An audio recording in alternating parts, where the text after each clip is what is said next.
નમસ્કાર મિત્રો, હું છું દેવેન્દ્ર એટલે ફરી આપણે પ્રાઇમ ટીવી ન્યૂઝમાં. મિત્રો, કેટલાક ટાઈમથી એવી વાત ચાલે છે કે એઆઈ એટલે શું?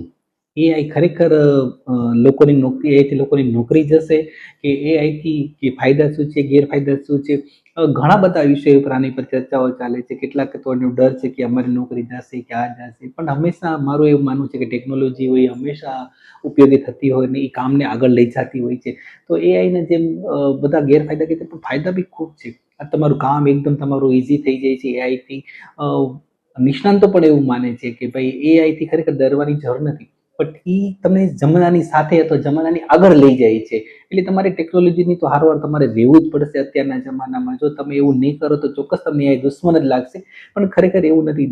તમારે એને વિવિધમાં જોશો, તમારે કેટલી ક્યાંય અરજી કરવાની હોય, કોઈ પણ કામ હોય, આ છે તો એઆઈથી મતલબથી ખૂબ ઓલું થઈ છે.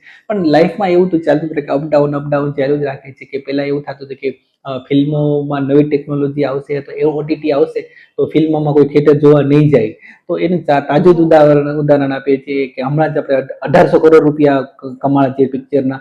અને બીજી એક વાત એ છે કે પેપરમાં બી એવું થતું હતું. આપણે એક વખત એનું પ્રાઇમ ટીવીમાં ઇન્ટરવ્યુ પણ કર્યું હતું કે ભાઈ પેપર, નવી ટેકનોલોજી આવશે તો અત્યારના સોશિયલ મીડિયામાં પેપર ચાલશે કે નહીં?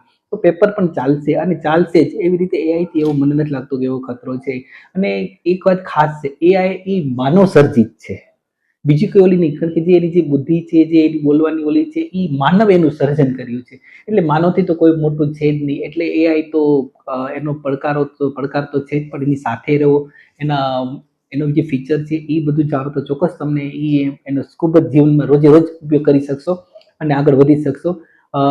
બીજી ખાસ એક વાત એ પણ છે કે કાલે જ આપણે લાઈવમાં આપણે એવું બોલ્યા હતા કે મેયર પદ પર નેહલ શુક્લા આવશે, તો આપણે પ્રાઇમ ટીવી ફરી પણ એ સાચું જ પડ્યું છે. તો એ પણ એક સારી વાત કહેવાય. બસ આપણે જલ્દી મળશું.